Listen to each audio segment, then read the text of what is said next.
Hi guys, and welcome back to another Jason FC video. Today we are back, and today we are going to look at the newest transfers this season, starting with Konate. Then we're going to go to Edison, something like that, and then we're going to do the next limited signing that did, which was Dumfries, the very first one. But we're starting with Konate, because he's my Liverpool, as a Liverpool fan. It's kind of sad to see him go. But, January, he said he was going to possibly go to Real Madrid. And then last summer, he said he could possibly go to Real Madrid. He's been linked to Real Madrid for a year straight. Probably more than that. Just that I don't remember that far into the past. So, he's been linked to Real Madrid for so long, and now he's officially at Real Madrid, which is kind of sad to see. He's just like the Mohamed Salah one. He said he would probably leave this season, then he had a bang-out season, then he said he wouldn't leave, then he said he would leave, and then January he said he was probably going to leave, and then this summer he's officially said that he's going to leave.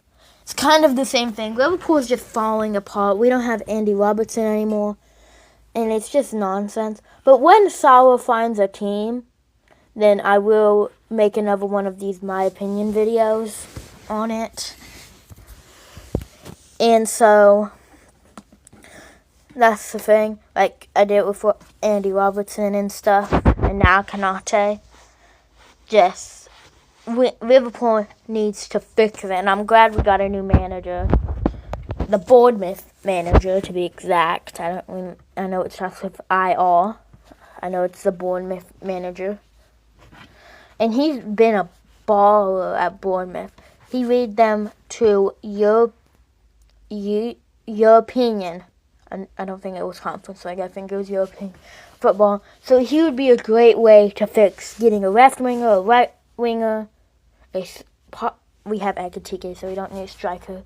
A right back, because Frimpong doesn't cut it, but I mean, you could survive with Frimpong. A left back, definitely. A center back after Konate leaves. So, there's just a lot of questions, and let's see how he runs and what signings he makes, and see if he can do anything. Because Salah is the only person who said they were going to leave who hasn't found a team yet. Robertson found Spurs, and now Konate has found Real Madrid, which could make me think that possibly Salah is thinking of a better option to stay at Liverpool. You don't know. It might be a 1 in a million chance, but it's possible. But most likely he's just going to go to Al Hilal. I mean, it's kind of obvious.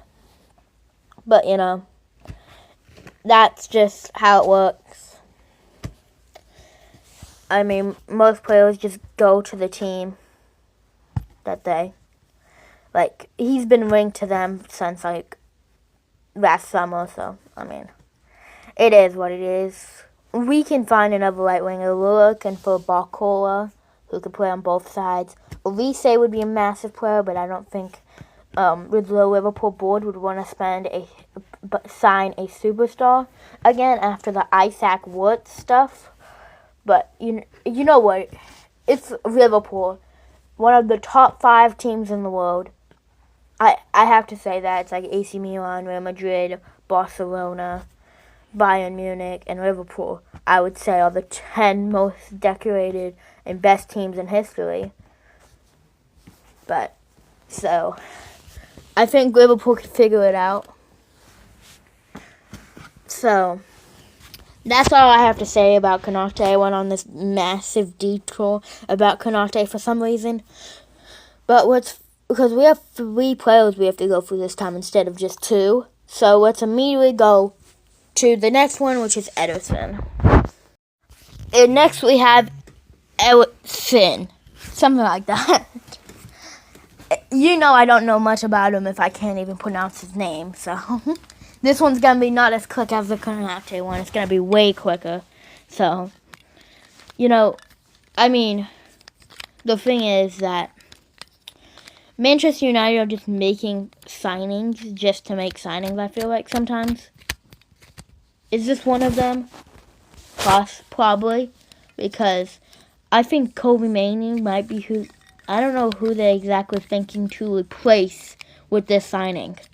I mean, Manchester United now is not like a Chelsea who will just sign 40 players just to sign 40 players.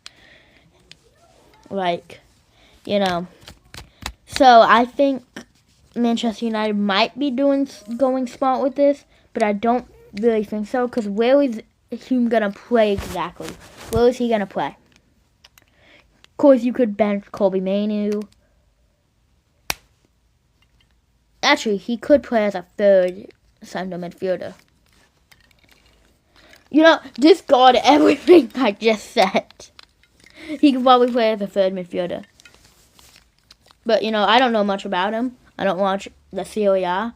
The only game I've watched in the Serie A this season was a Roma game. I believe they were against...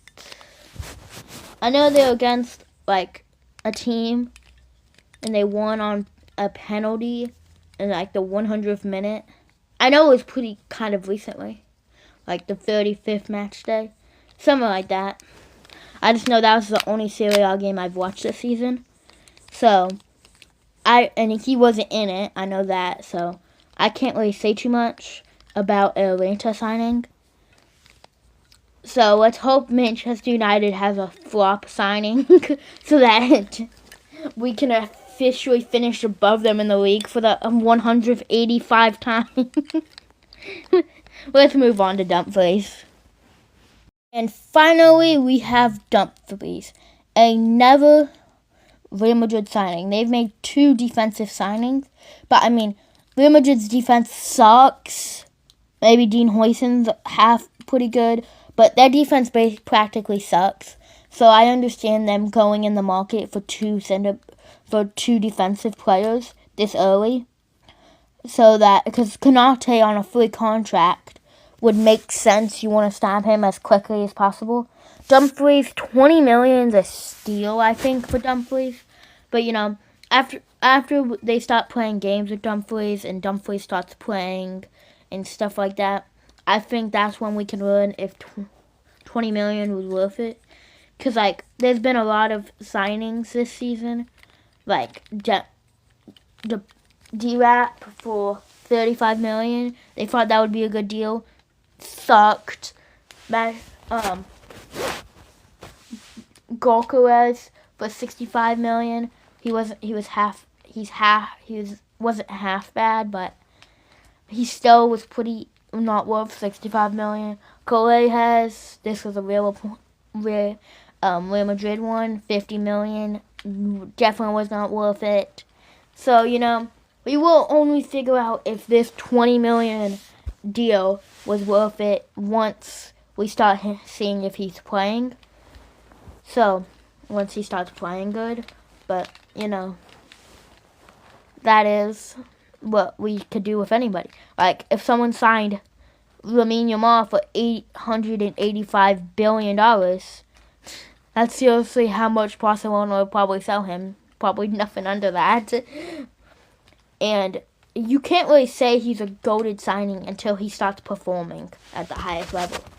So, that's like, so I think you can't say it's a good signing until you see him in action, seeing him playing for his new team. But, I mean, Dumfries is there to win Champions Leagues, because Inter Milan is not a team you want to win the Champions League when you get smacked 5-0 in a Champions League.